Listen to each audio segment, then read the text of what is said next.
दोस्तों, मेरा नाम है कुमकुम बिनवाल। आखिर चुनाव आयोग देश के लोगों से क्या छुपा रहा है? आखिर चुनाव आयोग देश के लोगों से खुद उसका डेटा, देश के लोगों का डेटा देश के लोगों से क्यों छुपा रहा है? ये बहुत ही महत्वपूर्ण सवाल सुप्रीम कोर्ट के समक्ष अब खड़े हो गए हैं, जो कि खुद चुनाव आयोग ने खड़े कर दिए हैं। दोस्तों, इस वक्त मैं आपको चुनाव की सबसे जरूरी खबर बताने जा रही हूँ। हो सकता है आपको लगता हो कि चुनाव के दौरान तो किस नेता ने क्या बोला, किस नेता ने उसका पलटवार किया, ये जरूरी खबर होती होगी, लेकिन नहीं। इस चुनाव की सबसे बड़ी खबर मैं आपको अब बताने जा रही हूं, जो कि सुप्रीम कोर्ट से निकल कर आई है। सुप्रीम कोर्ट के आगे चुनाव आयोग ने साफ इनकार कर दिया है पूरा डेटा देने के लिए। ये बहुत ही इंपॉर्टेंट खबर है, गौर से सुनिएगा। पिछले कई दिनों में आपको लगातार कई वीडियोस में बता चुकी हूं कि एडीआर अपनी याचिका लेकर सुप्रीम कोर्ट के सामने जा चुका है, ये कहते हुए कि इलेक्शन कमीशन बाध्य है, इलेक्शन कमीशन पूरा का पूरा डेटा देश के आगे क्यों नहीं रख रहा। क्योंकि इलेक्शन कमीशन पर विपक्षी नेताओं ने भी सवाल खड़े किए, कुछ सिविल सोसाइटी के लोगों ने भी सवाल खड़े किए, कुछ पत्रकारों ने भी सवाल खड़े किए कि एक तो डेटा आने में बहुत देरी होती है। पहले चरण के मतदान का फाइनल आंकड़ा आने में तो 11 दिन लग गए, और उसके बाद जब डेटा आता है फाइनल, उसमें और जो रियल टाइम डेटा होता है उसमें बहुत फर्क होता है। तो सुप्रीम कोर्ट अपना पूरा का पूरा डेटा तय वक्त में क्यों नहीं निकालता, तय वक्त में क्यों नहीं नागरिकों को देता? इसको लेकर एडीआर की याचिका सुप्रीम कोर्ट में गई, और सुप्रीम कोर्ट ने चुनाव आयोग से इस पूरे के पूरे मामले में सवाल पूछा कि आप बताइए, भाई आपसे सवाल पूछे जा रहे हैं। अब इस मामले में चुनाव आयोग ने जो सुप्रीम कोर्ट में जवाब दिया है दोस्तों, वो सुनेंगे तो आप हैरान रह जाएंगे। क्या आप जानते हैं, देश के आगे देश का ही डेटा रखने से चुनाव आयोग ने साफ इनकार कर दिया है, और जो दलील दी है वो तो और हैरान करने वाली है। इसे लेकर बहुत से लोगों ने प्रतिक्रियाएं दी है, नाराजगी जाहिर की है, वो सब मैं आगे आपको बताऊंगी। लेकिन पहले पूरा मामला बिल्कुल आसान भाषा में आपको समझा रही हूं मैं। दोस्तों, ये देखिए, हिंदुस्तान की खबर में साफ लिखा है कि चुनाव आयोग बोलता है सुप्रीम कोर्ट के समक्ष, कल बोला है चुनाव आयोग ने, हर एक बूथ का डेटा सार्वजनिक करने का नहीं है कोई कानूनी आधार। सुप्रीम कोर्ट में चुनाव आयोग ने कहा है कि ये कोई कानूनी आधार नहीं है कि हम हर एक बूथ का डेटा सार्वजनिक करें, और इसीलिए हम ये नहीं करेंगे। और सुनिए, इस पूरे के पूरे मामले में 17C फॉर्म के लिए कहा गया था। 17C फॉर्म वैसे तो आपको बहुत टेक्निकल लग रहा होगा, लेकिन मैं आसान भाषा में अगर कहूँ तो 17C फॉर्म एक डॉक्यूमेंट है जिसमें एक तरह से वोटर्स का पूरा डेटा होता है। मतलब आप ये समझ लीजिए कि मतदान जब खत्म होता है तो प्रिसाइडिंग ऑफिसर 17C फॉर्म के तहत पूरा उसके पास लेखा जोखा होता है कि इतना मतदान हुआ, इतने लाख लोगों ने मतदान किया, या इतने हजार लोगों ने मतदान किया, जितने भी लोगों ने मतदान किया, उसका पूरा लेखा जोखा होता है। और ये फॉर्म कोई ऐसा नहीं होता कि बहुत ही गुप्त फॉर्म होता है। ये फॉर्म जब मतदान कंप्लीट होता है ना, तो जितने भी रिप्रेजेंटेटिव होते हैं, प्रतिनिधि होते हैं अलग अलग राजनीतिक दल के, उनको दिया जाता है। तो ऐसा नहीं है कि ये फॉर्म कोई बहुत ही बड़ा सीक्रेट फॉर्म होता है जिसको अपलोड करने की मांग की जा रही है। ये फॉर्म पर एक तरह से अधिकार होता है, ये फॉर्म दिया जाता है राजनीतिक दलों के रिप्रेजेंटेटिव को। मतलब आप समझ लीजिए, पोलिंग खत्म हो गई, पोलिंग खत्म होने के बाद प्रिसाइडिंग ऑफिसर 17C में सारे वोटों का लेखा जोखा तैयार करता है, और उसके बाद ऊपर उसके लिखा जाता है रिकॉर्ड किए गए वोटों का लेखा जोखा। बाद में उसकी गिनती होती है, लेकिन लेखा जोखा तैयार हो जाता है। आप समझ लीजिए, ये एक बहुत ही इंपॉर्टेंट डॉक्यूमेंट है, लेकिन ऐसा डॉक्यूमेंट नहीं है जिसको बहुत ही सीक्रेट रखा जाए। ठीक है, इस पूरे के पूरे डॉक्यूमेंट को सार्वजनिक करने की मांग की गई थी, जिस पर चुनाव आयोग ने साफ इनकार कर दिया है, ये कहते हुए कि कोई कानूनी आधार नहीं है कि हम इसको सार्वजनिक करें। इसके अलावा ये भी चुनाव आयोग ने कहा है दोस्तों कि 17C का खुलासा करना ठीक नहीं रहेगा। दोस्तों, TV9 की खबर बताती है कि चुनाव आयोग ने सुप्रीम कोर्ट को बताया है कि फॉर्म 17C यानी कि मतदान का रिकॉर्ड, इसको वेबसाइट पर अपलोड करने से गड़बड़ी हो सकती है, जिसमें छेड़छाड़ की संभावना है, जिससे जनता के बीच अविश्वास पैदा हो सकता है। दोस्तों, जो हलफनामा दायर किया है चुनाव आयोग ने इस पूरे मामले में, उसने कहा है कि किसी भी चुनावी मुकाबले में जीत का अंतर बहुत करीब हो सकता है। ऐसे मामलों में सार्वजनिक डोमेन में फॉर्म 17C का खुलासा मतदाताओं के मन में डाले गए कुल वोटों के संबंध में भ्रम पैदा कर सकता है, क्योंकि बाद के आंकड़ों में संख्या शामिल होगी। फॉर्म 17C के अनुसार डाले गए वोटों के साथ साथ डाक मतपत्रों के माध्यम से प्राप्त वोटों की संख्या।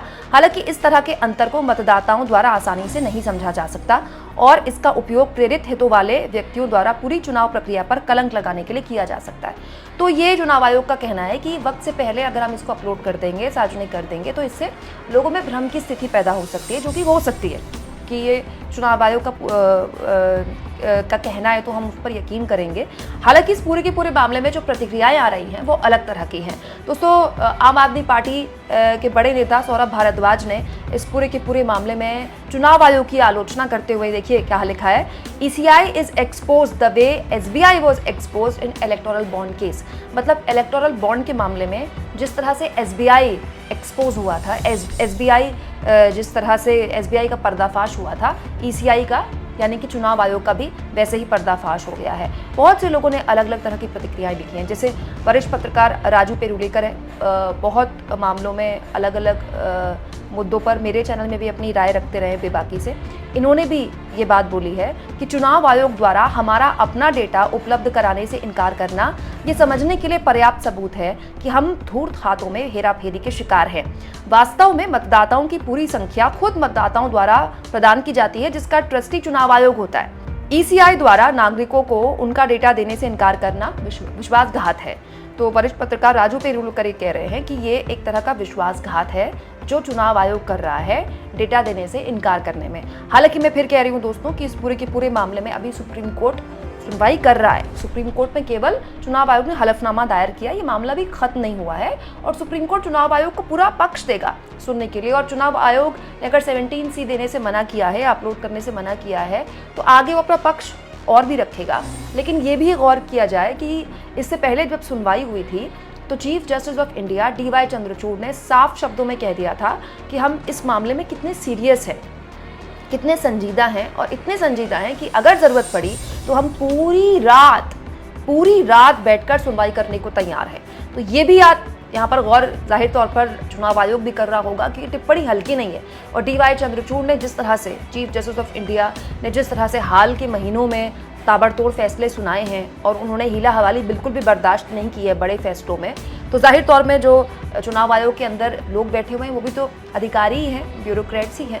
और दोस्तों, चुनाव आयोग एक संवैधानिक संस्था है, तो जाहिर तौर पर वो ऐसा कुछ भी नहीं करेगा जिससे उस पर ऐसा कोई भी मतलब सवाल खड़े हों जो कि राजनीतिक दल और कुछ पत्रकार खड़े कर रहे हैं। लेकिन इस बीच चुनाव आयोग से बहुत से सवाल पूछे भी गए दोस्तों। जैसे एक बहुत ही वाजिब सवाल पत्रकारों ने पूछा, वो मैंने आपको खबर भी दिखाई थी और वो बात मेरे भी समझ नहीं आई कि चुनाव आयोग हर चरण का मतदान जब कंप्लीट होता था, जैसे पहले चरण का मतदान कंप्लीट हुआ, दूसरे, तीसरे, चौथे, 5वें चरण का, तो चुनाव आयोग हर चरण के मतदान के बाद प्रेस कॉन्फ्रेंस किया करता था, जिससे कि जितने भी पत्रकार होते थे उनको एक आइडिया हो जाता था, एक डेटा मिलता था ना कि इतने लाख मतदाताओं ने यहाँ इतना वोट किया। ये तो क्योंकि चुनाव आयोग तो सिंपल डेटा दे रहा है, अब चुनाव आयोग सिर्फ परसेंटेज का डेटा दे रहा है। पहले चुनाव आयोग इतने लाख पुरुष मतदाता, इतनी लाख महिला मतदाता, ऐसे डेटा देता था जिसका आकलन करके आर्टिकल्स लिखे जाते थे पत्रकारों द्वारा या एनालिस्ट द्वारा, जिसको आगे पढ़ा जाता था। अब चुनाव आयोग ने वो प्रेस कॉन्फ्रेंस करनी भी बंद कर दी है।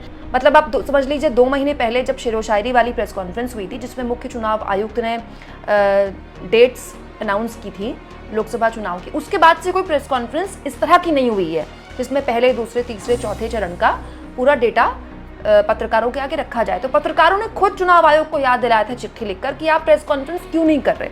तो ये कोई पहला वाकया नहीं है। चुनाव आयोग पर लगातार बहुत गंभीर सवाल खड़े हुए हैं, खास तौर पर प्रधानमंत्री जिस तरह से लगातार बयानबाजी कर रहे हैं, बहुत से उनके भाषण हैं जिनको लेकर बहुत से लोगों ने बहुत तल्ख टिप्पणियां की हैं चुनाव आयोग पर। उस पर भी चुनाव आयोग ने एक रस्म अदायगी चिट्ठी लिख दी दोनों ही राजनीतिक दलों को और मामला खत्म करने की कोशिश की। बहुत से लोगों ने ये भी कहा कि चुनाव आयोग को सख्त एक्शन लेना चाहिए प्रधानमंत्री के इस तरह के भाषणों पर। आप इस मुद्दे पर क्या सोचते हैं दोस्तों? अब जब वोटर्स के टोटल आंकड़ा यानी कि 17C फॉर्म देने से चुनाव आयोग ने साफ इनकार कर दिया है, ये कहते हुए कि इसके लिए कोई कानूनी बाध्यता नहीं है, बाध्य नहीं है चुनाव आयोग इसके लिए कानूनी तौर पर। 2, इससे भ्रम की स्थिति पैदा हो सकती है। क्या लगता है आपको कि आगे ये मामला सुप्रीम कोर्ट में किस तरह से चलेगा? और आप एक वोटर के तौर पर, एक नागरिक के तौर पर चुनाव आयोग से क्या कहना चाहते हैं, ये भी आप कमेंट बॉक्स में लिख सकते हैं। इसके अलावा दोस्तों, अगर आप चाहें तो मेरे चैनल को शेयर और सब्सक्राइब तो करते ही हैं, साथ में ज्वाइन और थैंक्स, ये 2 ऑप्शन है दोस्तों जिसके जरिए आर्थिक तौर पर भी आप चैनल के हाथ मजबूत कर सकते हैं।